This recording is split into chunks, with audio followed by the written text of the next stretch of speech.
Ayan po mga kabiday, sa magandang oras po sa lahat at welcome po sa aking channel. Nako, nagkagulo po mga kabida, ang online po ngayon. Bakit? Dahil meron pong ulat po mga kabida, na arestado na raw ito hong si dating ako Bicol Party List Representative Zaldico, mga kabida, doon po sa Prague City. Saan po itong Prague City po, Ito po yung pinakamalaking syudad po, at capital po mga kabida ng Czech Republic po, sa Central Europe mga kabida. Okay? Tinangka daw pasukin, ni Zaldico ito hong Czech Republic, mga kabida. Subalit nahuli daw ito, sa border mismo ng mga otoridad po ng Prague City, mga kabida. Dahil sa kakulangan po ng mga dokumento, okay, dito ho sa pagpasok o attempted entry daw, mga kabida ni Zaldico. Alright? Hanggang ngayon po ay bine-verify pa po ng mga otoridad ng Pilipinas. Ito hong ulat po ng Inquirer.net, mga kabida. Okay? Dahil ang Inquirer.net, meron po silang source dito, mga kabida, na tila may knowledge po, patungkol ho sa issue po ng flood control scam, mga kabida. Ito, babasahin ko lang po, ito hong post po ni Dare to Us, mga kabida. Naka-breaking kasi, mga kabida, breaking via INQ, meaning Inquirer po, Zaldico caught in Prague, PH, meaning Philippines, trying to confirm. Authorities are verifying if fugitive former Ako Bicol Representative Elizalde Zaldico, who has been wanted for months over the flood control scandal, has been arrested in Prague. A well-placed source told the Inquirer. Ko was allegedly arrested by Prague authorities at the border as he tried to enter the country without papers, according to the source, who has deep knowledge of the flood control investigation, but it is not authorized to speak on the matter. Ayan. So, dinagdagan na lang po ng Dare to Us po yung post po nila mga kapida, The Remulias are yet to confirm. Nako, Zaldico, papayag ka ba? Ikaw daw ang mastermind? You better speak up. Ayun. So, yun yung ulat po, ng Inquirer.net. At in fact, pinick up po ito ng iba't ibang mga broadsheet, national dailies po, mga kapida. Ito hong breaking po ng Inquirer.net. Hanggang ngayon, wala pa pong kumpirmasyon, mga kabida. Still, the Philippine authorities ay kinukumpirma pa po nila itong ulat na ito, mga kabida. Kung sakali man po, totoo po ito, mga kabida, okay?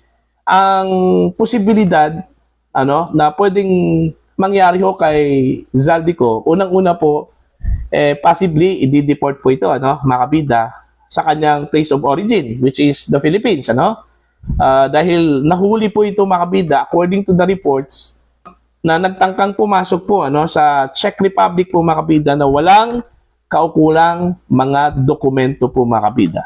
Pag ganyan po, isa sa ilalim po yan sa deportation proceedings mga kabida po. Ito hong si Zaldico. So dito natin masusubukan kung talaga bang seryoso po ang Marcos administration na may balik po dito sa Pilipinas, ito hong si dating Congressman Zaldico, mga kabida.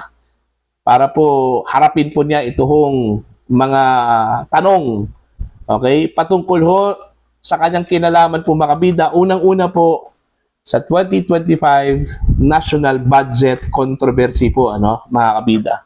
Pangalawa po, ito hong issue po ng korupsyon sa flood control projects po ng DPWH, mga kabida. Okay? And since si Kopo o si Zaldico po, mga kabida, ang tinatag po ngayon bilang mastermind, ang tanong kasi dito, kung papayag ba si Zaldico na siya lang po ang itatag na mastermind po dito. Okay? Kung ako po si Zaldico, hindi po ako papayag po na ako lang po ang makulong, mga kabida. Kasi alam naman po natin, inamin po ni Zaldico, mga kabida, na siya mismo ang naging instrumento po para mag-insert po ng 100 billion pesos po doon po sa 2025 national budget, mga kabida. Napaka-controversial po yung budget na yon na hanggang ngayon po makabida nakabinbin pa rin diyan po sa Korte Suprema. Hindi pa po natalakay po makabida at ewan ko ba kung may pag-asa pa bang talakayin yan makabida, dahil hanggang ngayon po wala pa pong closure ang 2025 national budget. Kung ito po ba ay valid, kung ito po ba ay constitutional po mga kabida. At yan po ang inaabangan po natin diyan po sa Korte Suprema. Pero dito ho sa breakthrough mga kabida, sa ulat na naaresto ito hong si Zaldico, malaki po ang pag-asa po dito mga kabida na magkaroon po ng linaw ito hong 2025 national budget controversy. At saka pangalawa po mga kabida, gusto ko nating malaman po kung sino-sino po ang mga nasa likod nitong flood control scam mga kabida. Alright? Kasi kung maalala po ninyo, naglabas po ng series of video ito hong si Zaldico sa kanyang Facebook page po mga kabida.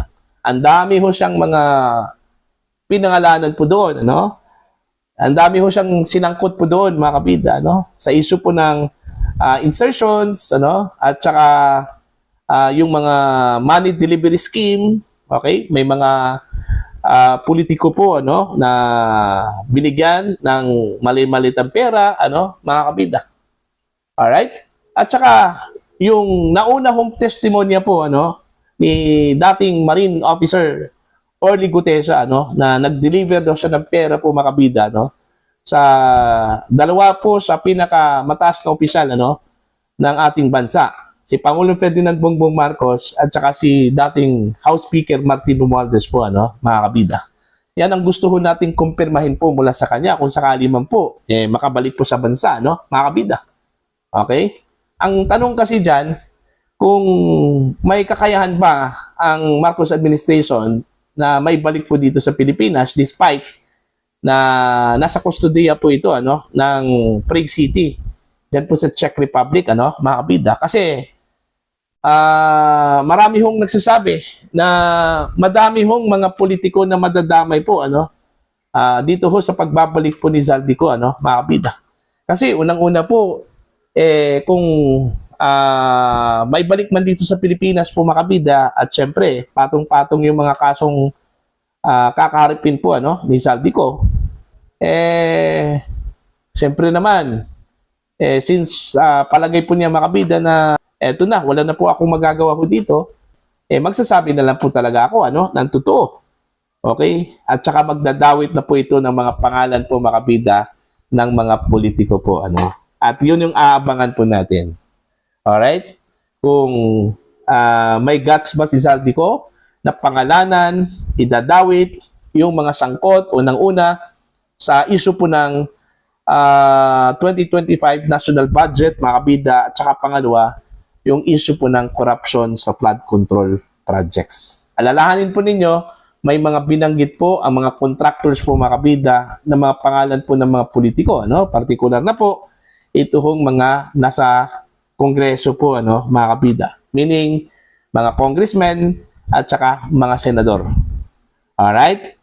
So very interesting po ito kung sakali man po totoo po itong na-aresto po itong si Zaldico mga kabida, at aabangan po natin yung kanyang pagbabalik po sa Pilipinas. Kasi I'm pretty sure mga kabida na i-deport yan dito sa Pilipinas. Okay?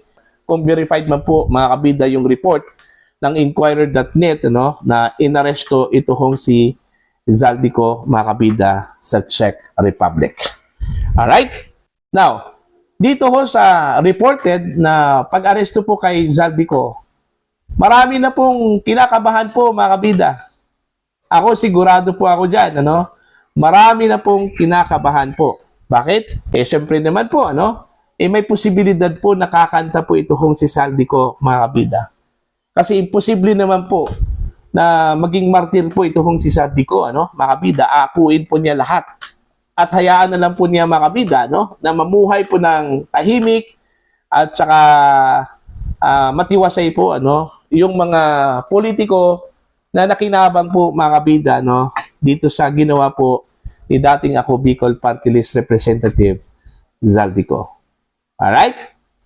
Ayan, malalaman po natin mga kabida, no? Kung sino-sino ang mga kasabwat po niya, no? Unang-una sa questionable 2025 national budget insertions, ano, mga kabida. At pangalawa po, sa issue po ng flood control projects, na billions of pesos po ang involved po doon, mga kabida, at marami pong mga politiko po, ano, ang sinasabi hong beneficiaries daw, mga kabida, nitong corruption sa flood control projects. Yan yung aabangan po natin, ano, sa susunod na mga araw, mga kabida. Para po sa inyong opinion at pananaw po, ano, ano po ang masasabi ho ninyo dito sa ulat na naaresto na ito hong si dating ako Bicol Party List Representative Zaldico? Anong sa tingin po ninyo, mga kabida? Okay? Positive po ito para sa mga Pilipino? Okay? O negative po ito, mga kabida, para sa mga politiko? Okay? Please comment down. Sa mga hindi pa po subscriber po sa aking channel, please subscribe.